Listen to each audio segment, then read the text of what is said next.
का मिळत नाही? मी कृषी राज्यमंत्री महोदयांना विनंती करतो की आपण आता नवीन झालेला आपल्याकडून आमची अपेक्षा आहे अध्यक्ष महोदय, आशिष जयस्वाल साहेब हे चांगले निर्णय घेतात, कोकाटे साहेब सुद्धा चांगले निर्णय घेत आहेत, परंतु अगोदर जे आपलं कृषी आयुक्तालय आणि आपल्या इथले काही लहाळे, तोटावार, दिलीप झेंड, संतोष कराड हे काही जे अधिकारी आहेत, किरण जाधव, महाप्रतापी, महाउद्योगी आणि इकडून सरकारने दिलेले पैसे हे स्वतःच्यात आपापसामध्ये कसे खाता येतील याचा संपूर्ण विचार कृषी विभागामध्ये केला जातो अध्यक्ष महोदय. इतके भयानक प्रकरण आहेत, मी त्याचा पूर्ण गठ्ठा राज्यमंत्री महोदय तुमच्याकडे देतो. अजूनही 9 डी असलेले 10 चौकशा असलेले अधिकारी अध्यक्ष महोदय, काहींच्या बाबतीमध्ये तर महिला भगिनींच्याकडनं अतिशय चुकीच्या पद्धतीच्या मागणी केलेल्या सुद्धा तक्रारी यांच्या कृषी विभागातल्या अधिकाऱ्यांच्या आहेत. कसल्याही प्रकारची तक्रार, त्याच्यावरती कसलीही कारवाई कोणताही कृषी आयुक्त करत नाही आणि त्यांच्या चुकावरती पांघरून घालायचं काम करतो. अध्यक्ष महोदय, कंपन्या स्थापन करायच्या सांगितल्या अध्यक्ष महोदय. 78 कंपन्या या कृषी विभागातल्याच अधिकाऱ्यांच्या स्वतःच्या बायकोच्या नावावर, मुलाच्या नावावर, आणि त्यांच्याकडून खत विक्री घ्यायचं आणि राज्यामध्ये सगळ्या जे कृषी सेवा केंद्र आहेत यांना म्हणायचं ह्या खताबरोबर हे घ्या. म्हणजे लिंकिंग जे आहे, या लिंकिंगचं मूळ जे आहे, जिथून शेतकऱ्यांच्या बाबतीमध्ये न्याय देण्याचं काम व्हायच्या ऐवजी त्याच जागेवरून जर अन्याय सुरू होत गेला तर अध्यक्ष महोदय किती भयानक गोष्ट आहे.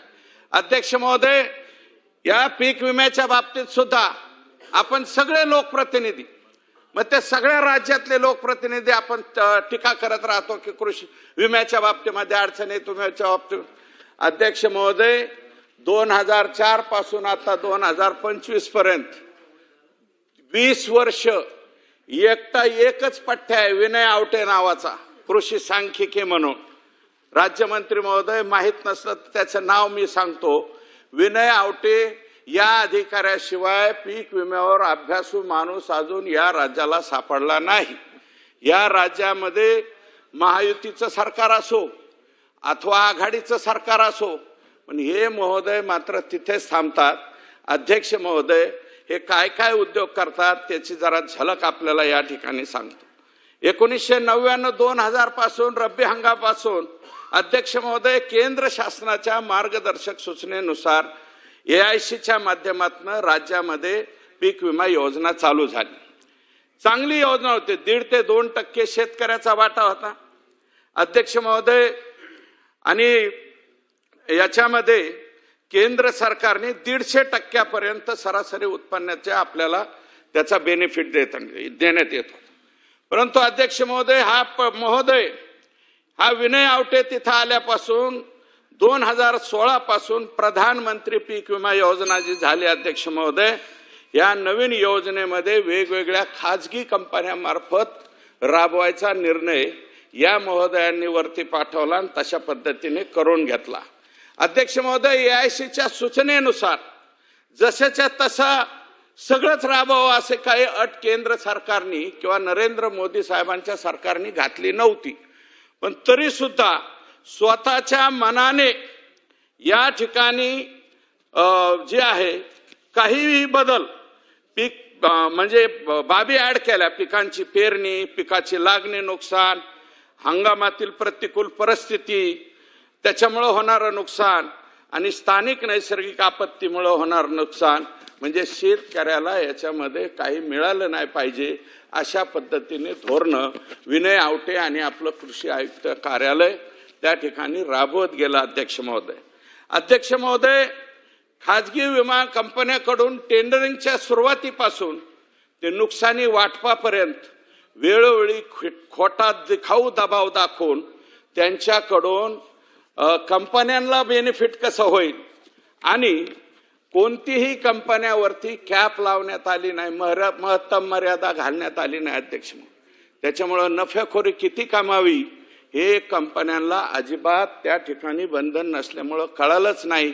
वारेमाप नफा ह्या कंपन्या कमवत गेल्या आणि 2016 पासून आतापर्यंत ह्या कंपन्यांना मिळालेले बेनिफिटचा जर विचार केला अध्यक्ष महोदय तर ही रक्कम 20,000 कोटी रुपयाच्या घरात जाते आणि त्याचा पूर्णपणे यावर सगळ्या राज्यामध्ये बवाल झाला अध्यक्ष महोदय.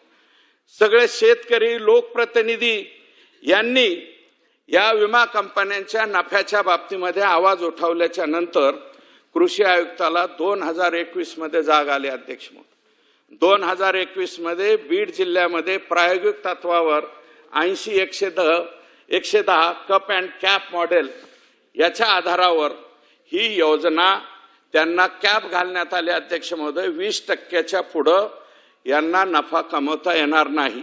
परंतु 2016 ते 2021 पर्यंत सर्रास सगळ्या कंपन्यांनी आणि ह्यांनी केलं काय अध्यक्ष महोदय, कंपन्यांना फक्त पीक विम्यातला नफा नाही दिला अध्यक्ष महोदय.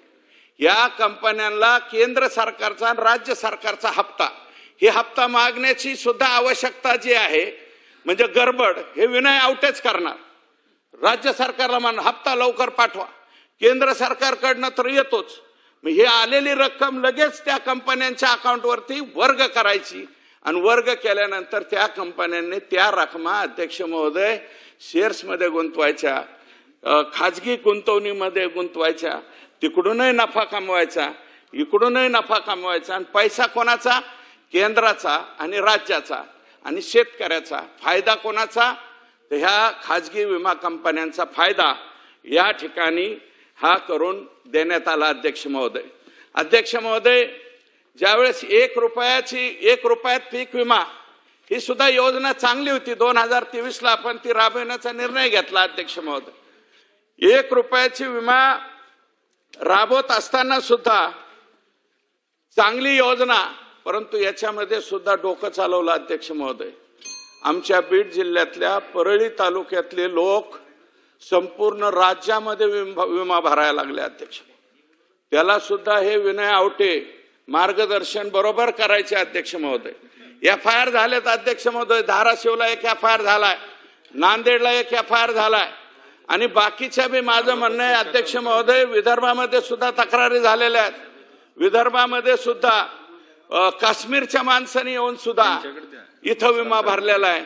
हे सगळे कारण जे आहेत अध्यक्ष महोदय हे विनय आवटेच्या माध्यमातून त्या ठिकाणी चालू असतायत. अध्यक्ष महोदय, 10% कमिशन हा विनय आवटे या कंपन्यांकडून घेतो. अध्यक्ष महोदय, 10% कमिशन घ्यायचं, कृषी आयुक्ताला सुद्धा गार करायचं, राज्याच्या कृषी सचिव वगैरे इकडं आणि जे तत्कालीन मंत्री असतील, मला काय कोणाचं नाव घ्यायचं नाही, परंतु त्यांच्यापर्यंत सुद्धा यथायोग्य अध्यक्ष महोदय या ठिकाणी पैसा पाठवायचा. या वर्षी अध्यक्ष महोदय कृषी मंत्र्यांचं, कृषी विभागाचं अभिनंदन करणारे. यावेळेस ही बाब लक्षात आली अध्यक्ष महोदय, ज्यावेळेस आता त्यांनी राज्य हिस्सा मागितला त्यावेळेस अर्थ आणि कृषी विभागाने सांगितलं की तुम्ही पहिले लोकांचे पैसे वाटा, मागच्या वर्षीचे पैसे वाटायचे नाही, त्याच्या मागच्या वर्षीचे पैसे ह्या कंपन्यांनी शेतकऱ्याला वाटायचे नाही, ते पैसे अकाउंटमध्ये ठेवायचे, गुंतवणुकीत गुंतवायचे, त्याच्यावर व्याज कमवायचं आणि इकडून मात्र पुढच्या वर्षीचा हप्ता मागायचा. या वर्षी पहिल्यांदा लक्षात आलंय कृषी विभागाच्या आणि अर्थ विभागाच्या, यावेळेस मात्र विनय आवटेचं काही चाललेलं नाही, त्याला पैसे दिलेले नाही.